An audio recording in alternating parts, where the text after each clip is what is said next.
Hello everyone, and today we're going to do a massive tier list video because there's 100 plus playable factions in Total War Warhammer. And I want to do a little bit of a tier list going around all the playable factions. We'll be touching upon their races obviously because that has a part to do here. And we'll be going from S tier all the way down to E tier. You might be asking, why am I doing this now and not after when Pashiv and the Tigermen come, or the Lords of the End Times? And to be honest, it's because I think that Lords of the End Times won't come until maybe late this year. So I'd rather get this done now and then talk about all of the Lords of the End Time stuff later down the line, if it happens this year or if it just ends up quite late. It'll likely get pushed into next year. But before anything, a big thank you to our sponsor, Instant Gaming. Instant Gaming is a platform where you'll be able to buy games at a discounted rate. There are loads of games on offer, even on those games that haven't released just yet. I myself have been enjoying Resident Evil Requiem lately, which honestly, I was pleasantly surprised with how it turned out. You can get that for 32% off, but there's loads, and I mean loads of games on offer, including even the subscriptions and also gift cards for some of your favorite retailers. Not only that, but we do have our monthly giveaway going on. Win the game of your choice. All you have to do is click on the link in the description below and sign up. You don't even have to make a purchase. Making a purchase, however, using my special link also in the description below supports the channel at no extra cost to you. This is a company that I myself use, which is why I'm more than happy to work alongside them, because if I use their services,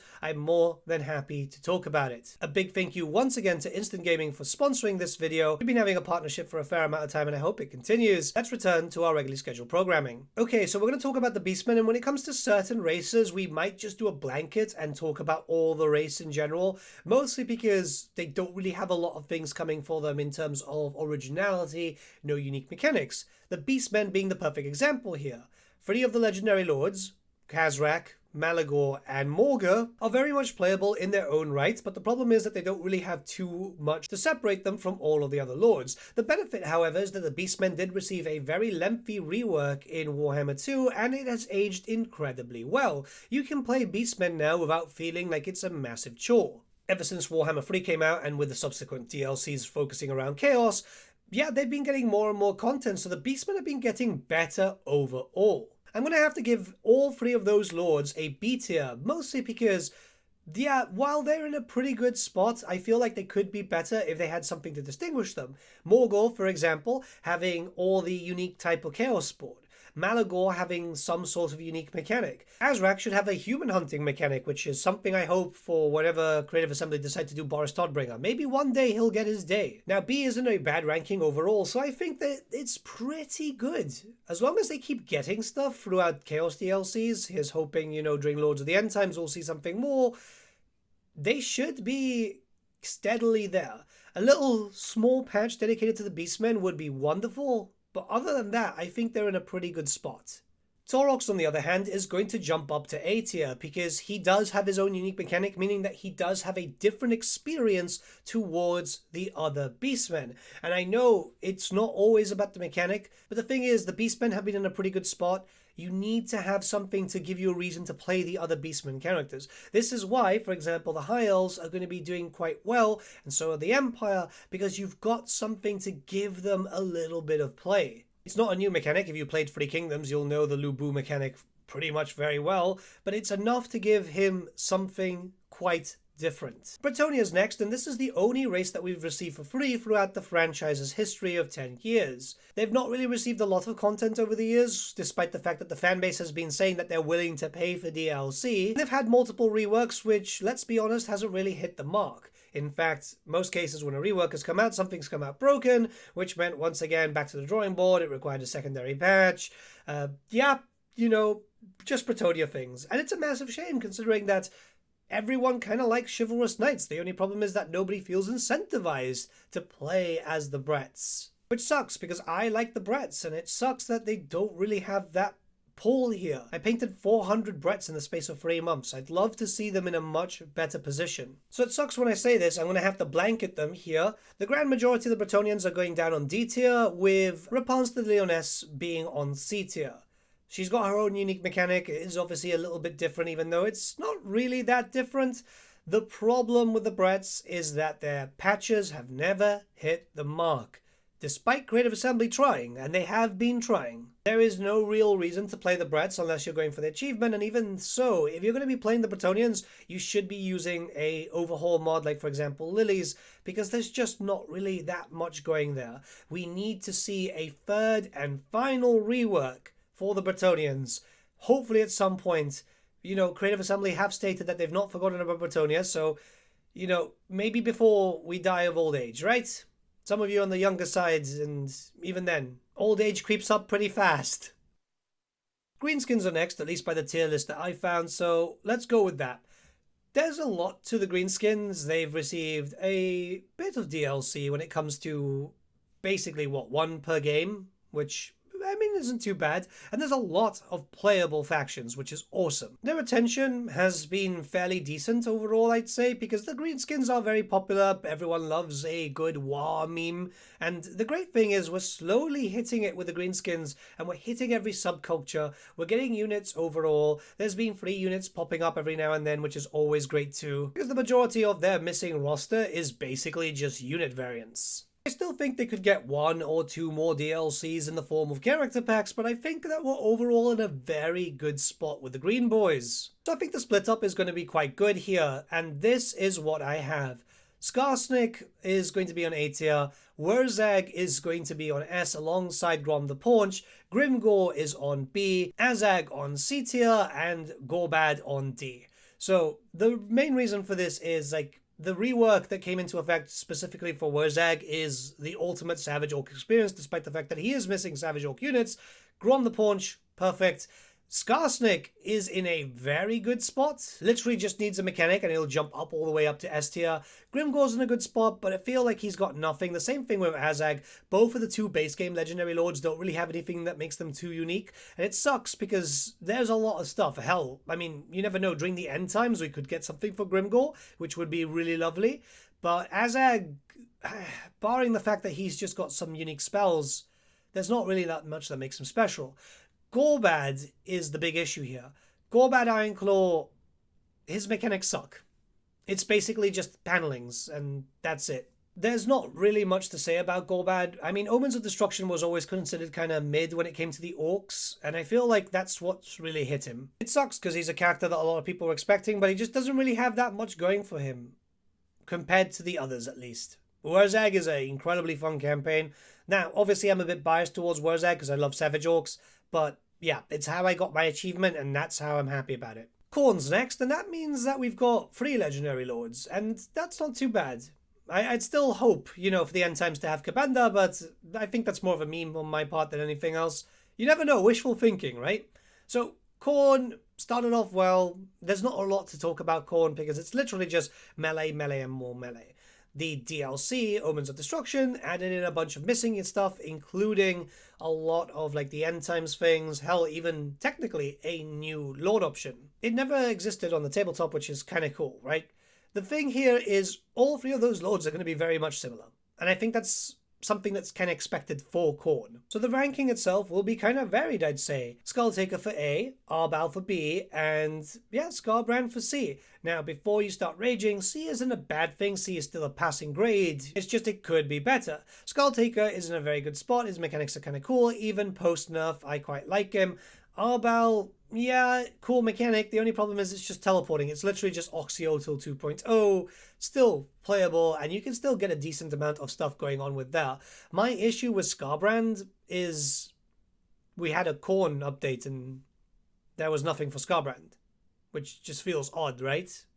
Like, something unique would have been nice, though. It would have been nice to have, like, a reuse of the Rampage mechanic or a reskin of the Rampage mechanic that Taurox has, just to get that momentum going, because the problem with Skarbrand is you're in the Southlands, well, you're in the Badlands, bordering the Southlands, and you are not really moving as much as you want to. I find myself enjoying Skulltaker more, despite the fact that it's in the Illustriable, than I do Skarbrand, and it sucks, because I would love to see a lot more love for Skarbrand overall. Skaven are next, and this is a faction which got a lot of attention during Warhammer 2, likely is going to still get attention in Warhammer 3. Obviously, there's a big name that still isn't in-game yet. But during Warhammer 2's lifespan, a lot of people blame the Skaven for everyone else kind of not having a lot of fun stuff, and I can kind of see that.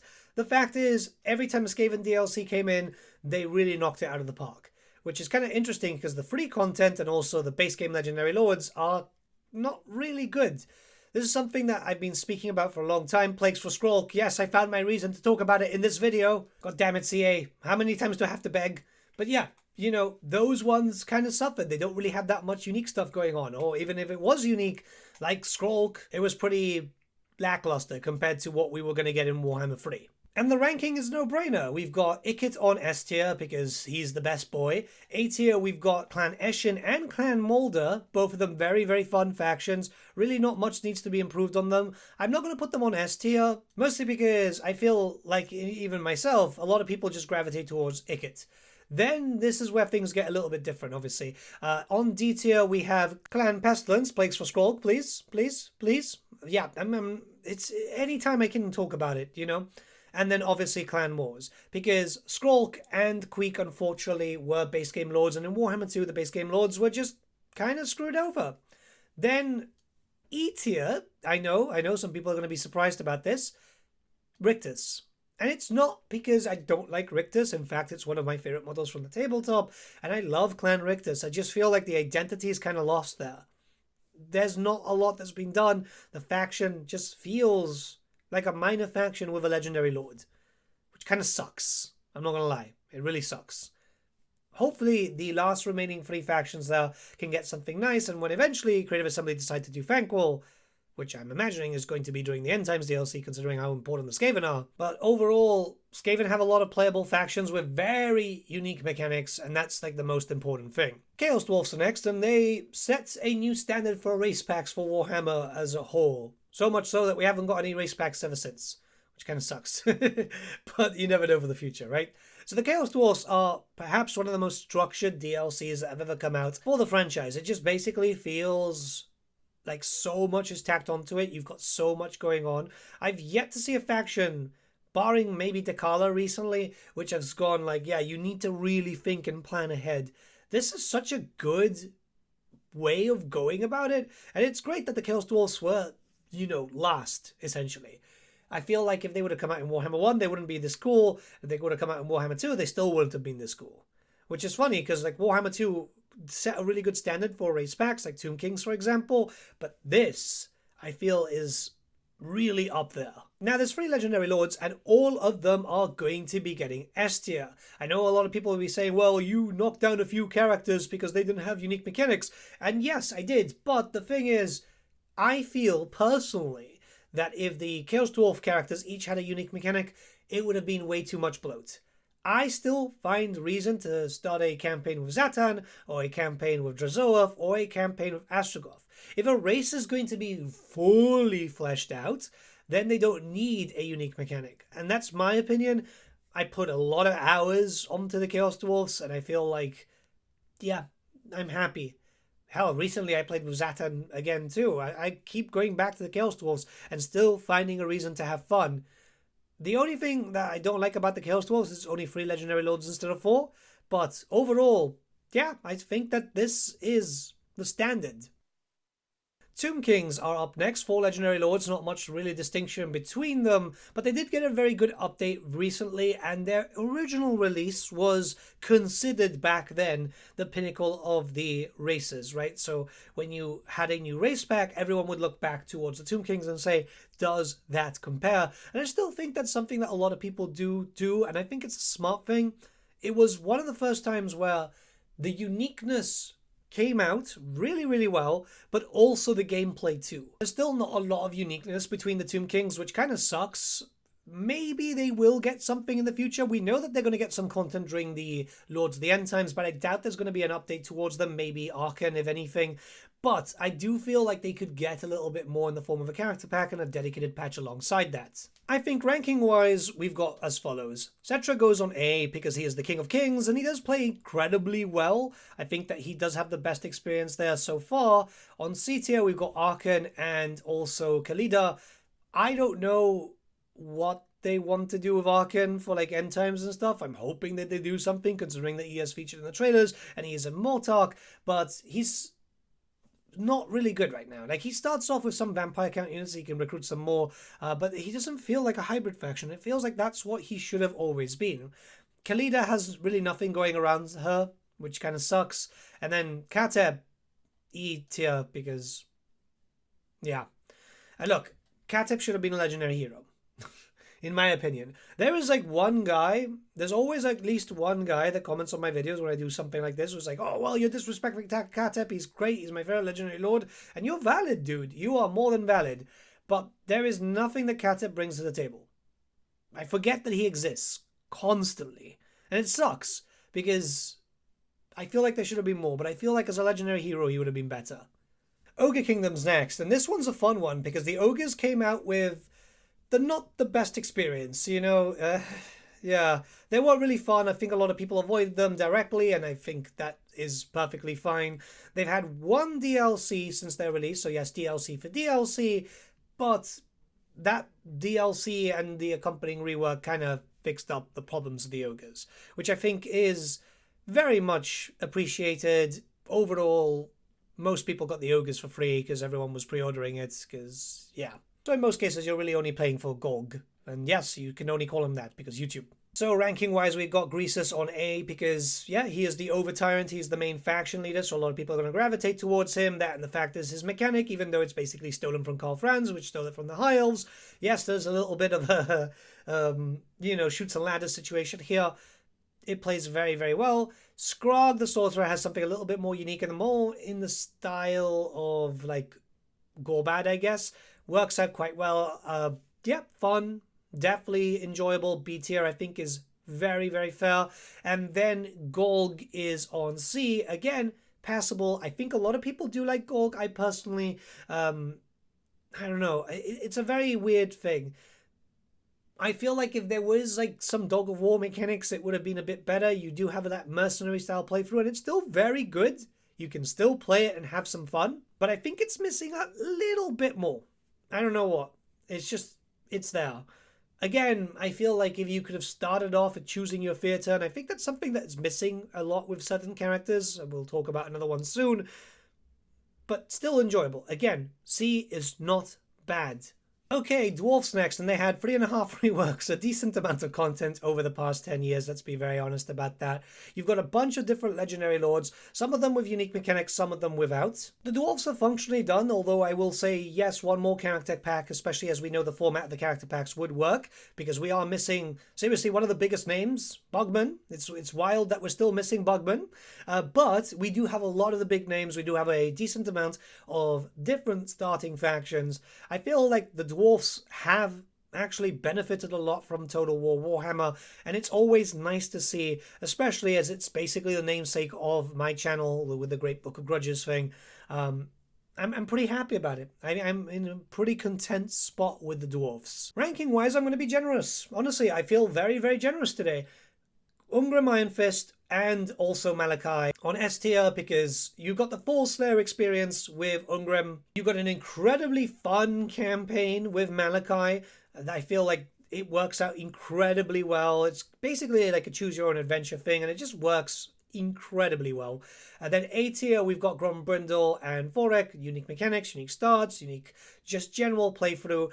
B tier, we've got Thorgrim because the High King doesn't really have too much going on for him, barring the fact that he can just get an extra deeps quite early on.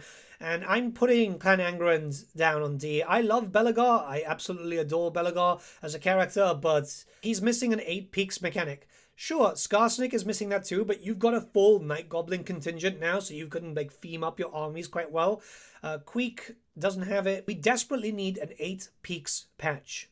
Just something, the same mechanic for the 3 guys to homogenize with a little bit of a scenario going on. It would just shoot them all up a little bit further.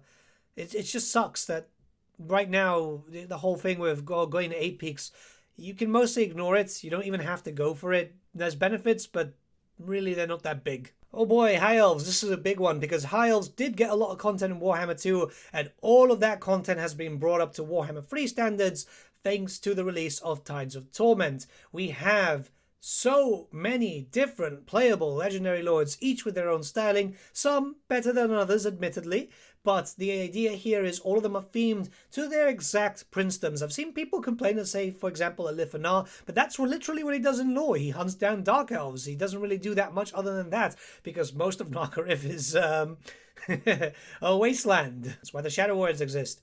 honestly, I feel like the High Elves are in a stupidly good place, and it's nice to see. There's not much missing for them, and I think all the factions are kind of there. It would be nice to get like a few more, but if that's the last of the content that we're going to get for the High Elves, yeah, I think everyone's going to be quite content. Ranking-wise, I think I'm going to be a little bit generous today. So we've got Tyrion and Teclis on S tier because they've benefited from the rework. They've got their own unique mechanics now. Yes, the Tyrion one is basically the Karl Franz one once again, which is actually full circle because Karl Franz took from Tyrion originally, but yeah, this is just a new and improved version. I think it works out quite well. Teclis is very, very fun. We've got Elfarion on A tier because everyone loves Batman. B tier, we've got Imrik, and also we've got our brand new Lord Sea Lord Aisling, which I think plays out quite well. The only problem is that there's not really a lot of reason to replay Aisling, but it's a very fun campaign, and the last battle is very, very enjoyable. It's a new standard that's been set for the final battles, that's for sure. And then on C tier, we've got Alariel and we've got Aelif. Again, not a bad ranking. I feel like all of them play quite well, and they have their unique stylings. High Elves are in a pretty good spot. This is how things need to continue going forward. If we can get every single race kind of like High Elf quality, this is going to be the best time to play Total War Warhammer. It would be amazing just to have everyone like that, and we do have it with like Norska, but there's a lot less legendary lords there, and Nurgle, again, once again, very little legendary lords. But if every lord had something unique, god damn, man. Like, I've already got, what, close to 5,000 hours on this game? I could see myself going to 20k without too much of a problem, because it's slowly increasing as time progresses. Dark Elves now. We've got a fair amount of legendary lords here. The problem is that the Dark Elves haven't really received the attention that they deserve. They're very much lacking a race rework overall, and some of the factions are admittedly very lackluster, which sucks, considering that the Dark Elves have always been very popular in Warhammer Fantasy. They received a fair amount of content. Hell, they even received like 3 legendary lords, one of them being, you know, Rakaf, who just was released for free out of nowhere. There wasn't even a DLC attached to that, which shows how much like they were thinking about Dark Elves. Warhammer 3 brought in a save system change, which is better, but is also worse because you can't really cheese it as well. There was a point of like drama at some point, but I do feel like they're okay. They just really need a bit of a push. So let's go into the rankings, and I think this is pretty fair. We've got Hellebron, Malice, and Lokia on A, mostly because they've got a little bit there. I feel like Malice could be a bit better. Hellebron could be a bit better also, but she definitely feels okay. Morathi and Rakaf on B tier, which I think is quite important there, mostly because like Morathi has gotten some content to differentiate her, but she's not quite there just yet. And Rakaf, I feel, could do with a little bit of a mix, you know, just a little bit of a spice up. The problem here is D tier for Malekith. He's the racial leader, he is the Witch King, and he doesn't feel great. I think a big point here, actually, is that originally Creative Assembly said that the base game Legendary Lords had to be as vanilla as possible, and that was because they wanted everything to be like, oh, you know, this is the introduction to the race, and then expansion. Obviously, that's changed since, well, everyone kind of argued against it, and Creative Assembly went, okay, yeah, we'll try our best. The Dark Elves need their time in the sun. They'll probably get a DLC. They'll probably get something in a character pack form, and that might actually help them out there. But until then, the Dark Elves feel like they're in a weird spot. Really weird spot. Tzeentch next, and there's only 2 Legendary Lords so far, so we're not having to be here too long. We've got 2 different playstyles, completely different. Kairos, which is like the base game faction. This is the introductory, and then the Changeling, which is focused around subterfuge and basically being annoying. There's not really too much to talk about here. I think that Tzeentch is still a bit of an issue when it comes to a lot of people because he's missing a 3rd Legendary Lord, and really the faction still needs a little bit of a touch-up, but overall, I think you can still have fun playing Tzeentch. It's just how much fun you can have. Kairos is an A tier. He could have been an S tier, but the problem is that it's just Kairos that gets affected, right? It's not Kairos' faction. The update for Shadows of Change 2.0 or 3.0, I don't even know how many O's we had there, did actually make Kairos a lot more fun, but it was just him. His faction has nothing unique. Maybe that changes when we finally get Egram Van Horseman, if Creative Assembly remember that Egram exists. When it comes to the Changeling, look, it's fun for one time, but that's it. Again, this is another character that I said needs to have the choice, the element of choice when you start your campaign to decide what theatre of war you start in. Unfortunately, yeah, it's not got that much interesting stuff, and you can basically never lose, which I think people don't want. There needs to be something done there just to kind of like change that around, but time will have to say whether that happens or not. Maybe they've just written off Tzeentch completely and gone like, yeah, we can't really do anything. It's an odd thing. Warriors of Chaos are up next, and obviously this has 8 legendary lords, quite a lot thanks to the release of the Champions of Chaos DLC alongside the FLC of Be'lakor, which everyone was quite happy about. Warriors of Chaos started off bad. There was a lot of drama alongside of it, but the rework came in and fixed up a lot. And I had to take a pause there because the rework took years, absolute years to get right. It sucks. But, you know, better late than never. I feel like the Warriors of Chaos, you have a lot of flavors, right? Because while it's the same gameplay loop overall, you do have factions which are going to be very drastically different. Because obviously you've got the monogod stylings, and you've got the undivided stylings, and you've got like a more demon approach with Be'lakor. I like it. I don't know if we'll ever get more legendary lords for the Warriors of Chaos. It would be nice. There's some that are kind of missing, like Valnir the Reaper, but I mean, we're in a really good spot, let's be very fair. Whereas, if you're a Chaos fan, I mean, Warhammer 3 has been the best one for you, right? So ranking-wise, I think it's going to be kind of fair here. We've got the 4 monogods in A tier, so Valkyr, Village, Festus, and also Azazel. All of them in A because you've got the styling of being a Warriors of Chaos, but it's very geared towards a monogod styling, so that means that you don't get access to all the rosters, but you do get some of the base mechanics from their specific gods. Then for B tier, we've got Be'lakor. Be'lakor being, well, he's kind of demon focused. You get a little bit more there. You also get the whole corruption mechanic, which I don't think really works too well. It's the whole thing about like making demon princes. It works, but it's kind of hard to trigger in some cases. Then down for C tier, we've got Sigvald. So Sigvald himself is very much a Slaanesh faction, but I mean, you've got Azazel. You're still fun. Again, nothing wrong with C tier. And he's still fairly unique. It's just not really much is going there. And I do feel like Sigvald could be a bit more fun in certain aspects. And then D tier, Archaon and Kholek. We do know that Archaon's going to get a rework. That's been confirmed for Lords of the End Times. Kholek could get something too, just to kind of like start them off a little bit different. Obviously, you can get loads of Dragon Ogres, but I feel like there could be a little bit more there. Whatever happens to Archaon might just propel him up to A tier or maybe even S tier, because at the end of the day, the reworks lately have been fantastic, so I feel like that's something that could happen. Warriors of Chaos, as it stands, they're an S tier race, but obviously we do have to look at it from the playable faction point of view rather than the race point of view. Vampire count, so not a lot of DLC, literally just 4 legendary lords. One of them, well, technically 5 legendary lords, but 2 of them are just kind of together, and the vampire counts are going to get content for the Lords of the End Times patch and stuff, so it's only a matter of time, hopefully. It's just, they felt okay, and that's the problem. They've just always felt okay, which sucks, right? Because like, they're popular, and I feel like more needs to be done. More needs to be done, and we have to see a little bit more coming in.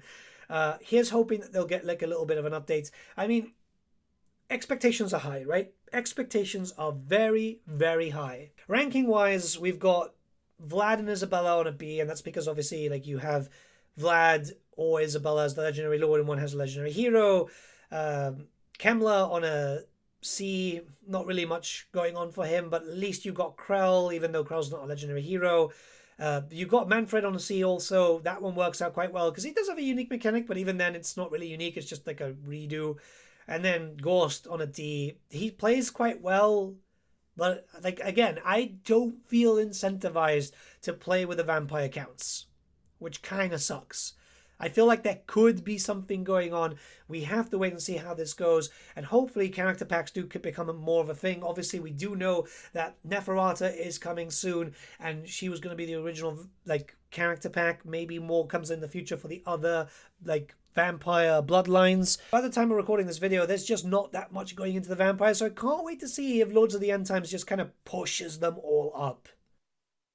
Vampire Coast, another race pack, and 4 legendary lords in here. This is one of the exciting ones because they were never an army book. They had a supplement during 6th edition, but that was pretty much it, and the supplement was tiny. So what they did to pad it out is a bunch of brand new units, some legendary lords from a different game system known as Dreadfleet, and a brand new legendary lord all together, which was pretty exciting, actually. The Vampire Coast brought in a aspect of undeath that is very rarely seen, but often talked about by the fan base. You've got undead with guns, undead with artillery, undead with range overall, which is very, very exciting. I like the Vampire Coast. I've always really enjoyed them. There is some flaws, and it's something that I think everyone can kind of see. They don't feel great right now in Warhammer 3, and it's something that needs to be updated, but I'm pretty happy all around. Ranking wise, I feel I'm being quite fair here. Luthor Harkin and Count Noctilus on B, because they do have something quite unique to them. Obviously, we've got the Grand Declarations of War and the Insanity stuff. C tier for our lovely lady Silistra Diaphin, mostly because there's not too much unique stuff about her. I mean, you've got the basic, like, damned paladins, but, like, I feel like there should have been some more damned Bretonnians, more ghostly Bretonnians. And then E tier, I've got Aranessa, because she doesn't fit. I'm sorry. Like, she does not fit there. I understand why people like Aranessa, but she doesn't scream Vampire Coast to me. There's no legendary hero also, so it does kind of knock them all down a peg, but overall, I think it's fine. I still think that they need to do something with Aranessa. Maybe if the Dogs of War ever happen, and that might, like, elevate her a little bit more. Pirate factions are cool. B, again, very good ranking overall for, like, the 2 main ones. I think this is okay. Would love to see them kind of brought up more online there and just kind of given an elevation, because the tech tree sucks overall, I think, for the Vampire Coast. But that's something that can be fixed up. Alright, Wood Elves. There's not much to talk about Wood Elves, I'm not going to lie. This is going to be one of those weird ones, because the Wood Elves got a really good rework, but the rework didn't age well for Warhammer 3 whatsoever, which makes them pretty stagnant. Like, it fit with mortal empires more than immortal empires. There's a problem there, and it's the reason why I left this as the last race for my achievement hunting, because goddamn, it's too much, man. Like, it's an end turn simulator and it's not fun at all. And this is why I'm just going to jump straight into the ranking. So I've got the Sisters of Twilight and Dryka on C tier, but Orion and Dufu on D. I know some people would say, well, you know, they should all just be in the same ranking and stuff, or Orion should be higher because he gets the 3 armies. There's nothing really unique about these factions. I mean, at least with Dryka and with the Sisters, you get something unique. But overall, I should just do a whole ranking system. It's just Wood Elves by itself, you know. But there's not a lot. There's not a lot. Something needs to be done. Something needs to be done to finish up the Wood Elves properly and actually just say, look, okay, this is it. Alright, Empire now, and we've got 5 legendary lords, all of them quite stylized with their own mechanics, some of them unique, some of them not. I like the Empire, and I think a lot of people like the Empire because, 1, they've gotten a lot of updates over the years. 2, it's Warhammer. If you think of Warhammer Fantasy, most chances you'll be thinking about Empire first, because they are the poster boys. It's a shame that their models on the tabletop haven't really aged too well, but in most cases, the Empire have been a very good spot. I'm actually genuinely surprised they haven't gotten more DLCs, considering it's the Empire. Like, yes, a lot of their roster is done, but there's a lot of extra source material, and yeah, it shows. I mean, character packs and stuff in the future, but the 5 lords that we have are pretty fun. So ranking-wise, we've got the following. We've got Null on S tier because, yeah, I mean, gunpowder, loads and loads of gunpowder. It's a very fun faction to play. I don't think there's much that people can go against that. On A tier, we do have Balthazar Gelt and also Karl Franz. And the reason why I've got them on A and not S is because Karl Franz is still missing maybe like the dragon and stuff, you know, kind of finish him off properly. Maybe an Imperial Zoo mechanic would have been great too, because like there are loads of monsters that we can get from there. And also we do have Gelt, which is great. He's got the colleges. there are missing lords, which could just kind of bring both of them up to S tier. It's the whole wizard lord situation, which is weird that hasn't been touched on just yet. The Hunts Marshal on B tier, because he's fun. It's Jurassic Park, essentially. Not that much going on for that faction, other than that. But it works, and it's enjoyable. Then Volkmar on C, because I mean, it's reusing the books mechanic, which everyone seems to love. CA got a little bit lazy there, I'm not going to lie. I guess they tried, and then they just decided, let's just carpet that. Volkmar needs a faith mechanic, and if that gets introduced, then he's fine. But there's not really much that I can say here. Volkmar is passable, but everyone having the same mechanic around the same area is just kind of boring. Kislev, 4 Legendary Lords, 1 DLC, 1 FLC. Technically, you have to just do a quest battle for him. Kislev is a weird one, because Kislev is very, very fun now. They sucked at the launch of Warhammer 3. Again, I feel like a lot of attention went to Cathay and Daniel, and a lot of Daniel, actually, which probably is a big reason why I hate Daniel. Were it not for the Shadows of Change drama, funny enough, yeah, Kislev would kind of still suck. So we have to thank that. I know it sounds really weird, but thanks to that, Kislev is very, very enjoyable, and I feel like you get a lot from it. Okay, so we have to talk about the ranking. Catherine and Ostankia on A, because it makes a lot of sense. Catherine and Ostankia have their own feeling of, like, yes, this is the faction leaders of their respective parts. Everything for base game Kislev screams Catherine. The Hogwarts mechanic screams Catherine. You've got all the stuff for Ostankia being Ostankia.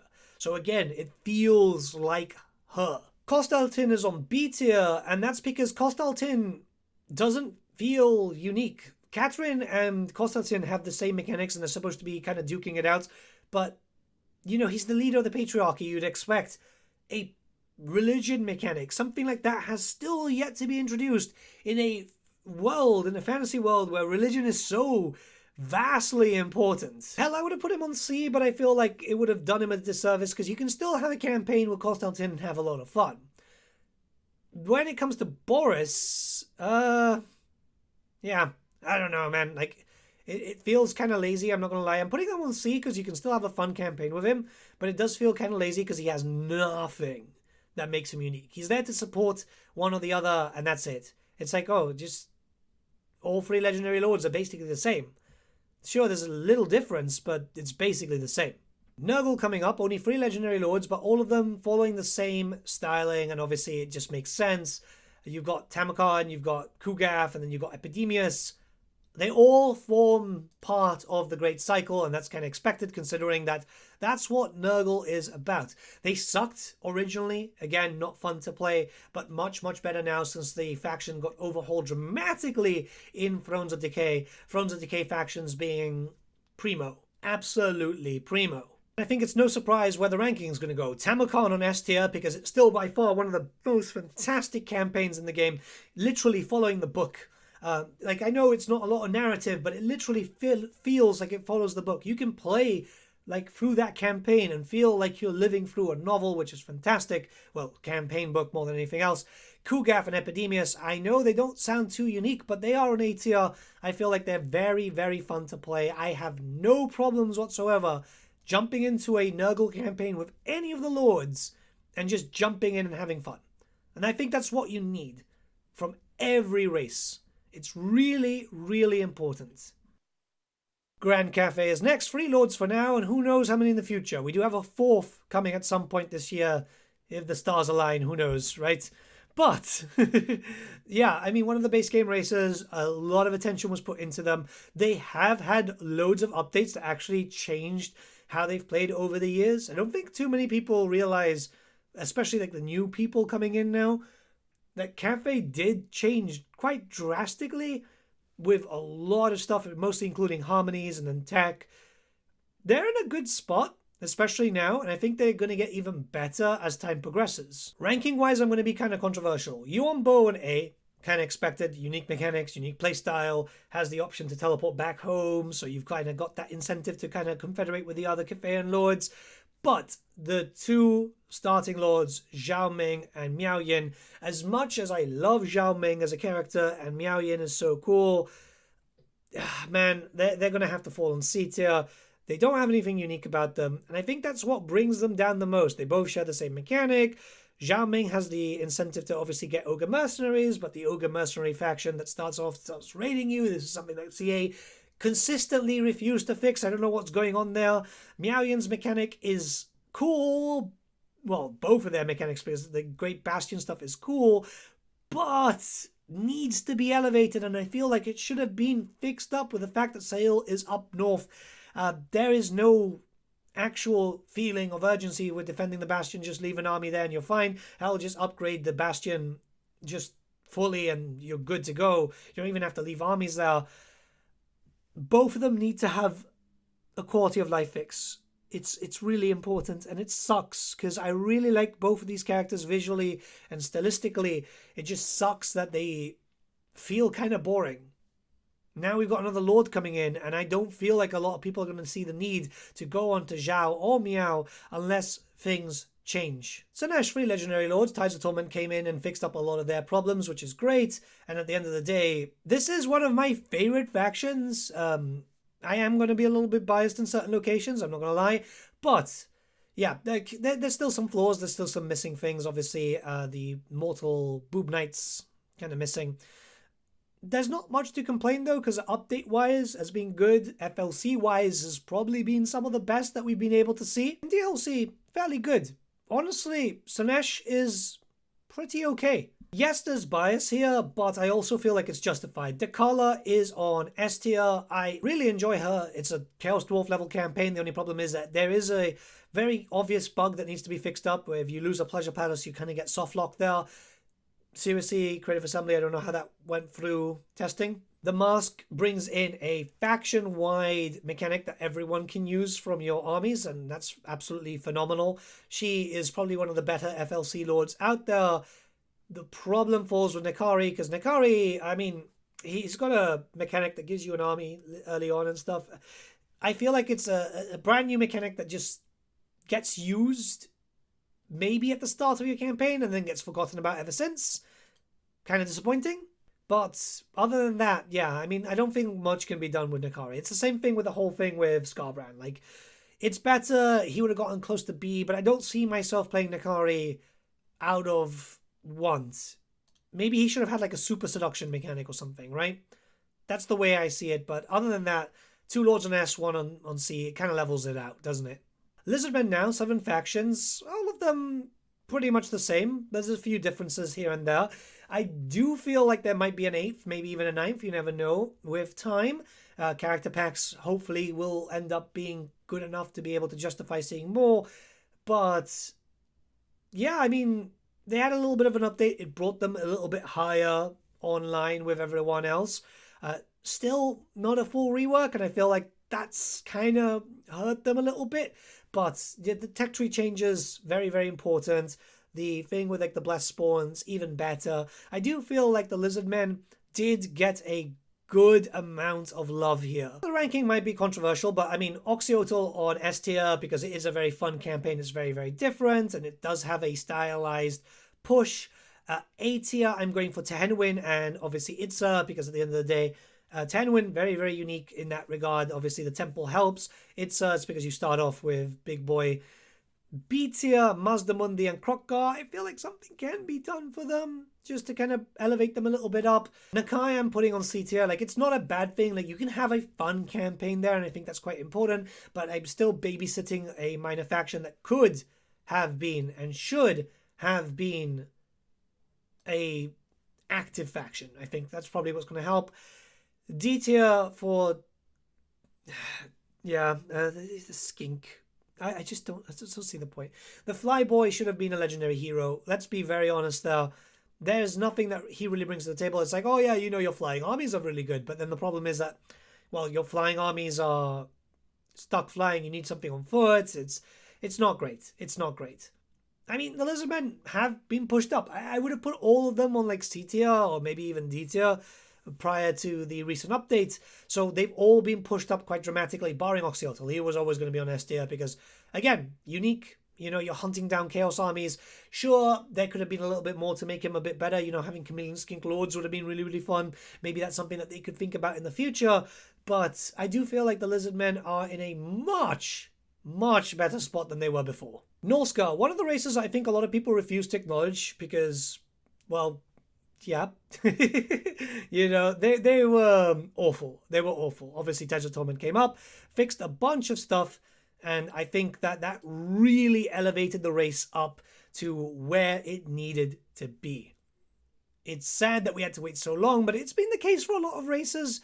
It's a lot of the vision and changing of Warhammer, because Warhammer 1, 2, and 3, all 3 games, very, very different from each other, which brings me quite a lot of hope that they've learned from their mistakes for future Total War games. It does feel like they are learning that Warhammer, it's not the Warhammerification, but in terms of how things had to play. We got 3 legendary lords. I do wish that we had more, not gonna lie, and we would have seen them split up into like champions of the north and stuff, but I think they're all in a very, very good spot, which is why I think that this ranking is fair. We've got Frog, the king of the trolls, as S tier, mostly because like he does play as the king of the monsters. Like he's the troll king, and it just, his campaign fantastically well. There's only like a few things that I would have changed, like obviously having like more monster lords and heroes, a troll, generic monster, hero and lords, because that would have like kept it going, and maybe some extra troll layers. There was a bug at the beginning where you couldn't see the troll layers, which just kind of sucks, but that's been fixed, I think. Sail the Faithless as A tier because it's very fun, it's very thematic, it's very different. Again, feel like he should have been in a Dolgan faction rather than a Norscan faction, because Norskins and Dolgans, well, Kurgans in general, aren't the same thing. But, I mean, we work with what we have, I guess, you know.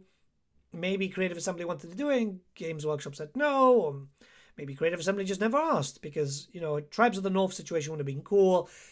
And Wolfric the Wanderer as B, because, like, all he has is a teleport. I feel like there's enough source material to make him unique. It's just how it is, but hey, you know, he's still fun to play. You do have a lot of stuff to do. I just feel like there could have been a little bit more with him. And then finally, Daniel, E tier. That's it. I mean, I should make another one and just put like F tier or Daniel tier. Demons of Chaos are very cool, but like there is no reason to play them. Daniel as a faction sucks. There's not much incentive to play, and I'm not gonna lie. I am not gonna lie, man. I feel like a lot of the problems that Warhammer 3 has is linked to Daniel. The amount of time spent on Daniel just went there, where there was so much onto this, oh yeah, you know, we're making Arthas without calling him Arthas because copyright law, and all this like 2 million plus or 200 million item variety and blah blah blah. And I feel like so much time went into them because there's interviews of devs going, oh yeah, you know, there's so much time has been put onto Daniel to make sure that he's perfect, blah blah blah blah blah blah blah. That I think that Warhammer 3 suffered because of that. I think a lot of the problems, obviously not counting the Shadows of Change problems and so on, I feel like a lot of problems link up to Daniel. Maybe I'm wrong. I'd like to be wrong. But yeah, I just don't like Daniel as a character. I don't like him at all.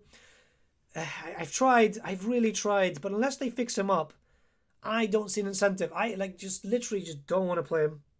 And it just sucks. The only Demons of Chaos faction is a character that I have nothing but contempt for. Yeah. I feel like they can fix him, though. I really do feel like Creative Assembly can fix him up if they see that there's a reason to, but I don't think they see much reason, which is annoying, because, you know, Demons of Chaos were an army book, and it's not represented well. But yeah, this is my ranking, and I think it's pretty fair. We got a lot on S, A, and B tier. A decent amount on C and D, but like to be fair, like C is still playable. D is just like the ones that need a little bit of a push up, or obviously like a little bit of a rework here and there. Or, yeah. And then E is like they need a lot of help. I think this is fair. Obviously, some of you will have different thoughts, so let me know your thoughts in the comments below. Let's start a bit of a discussion. Remember that this is going by my like personal ranking. I've got about, what, 4,000 and something hours into the game. I love this title. I do. I absolutely do. Even when I complain about it, it's because I care about it. If I didn't complain about it, it's because I stopped fucking caring, right? it's one of the best games of all time. And yeah, I can't wait to see what happens with Peshiva. I can't wait to see what happens with the Lords of the End Times and whatever may come in the future.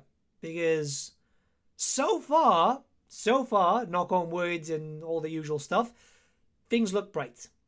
Patches have been getting better and better. DLC has been getting better and better. Let's hope that this quality continues. Have a good one, my friends, and I'll see you all again very, very soon. I'm off to paint up some Painbringers of Slaanesh as Chaos Chosen, because I've just done a conversion piece, and I really need to get an army up sorted for the tournament in September.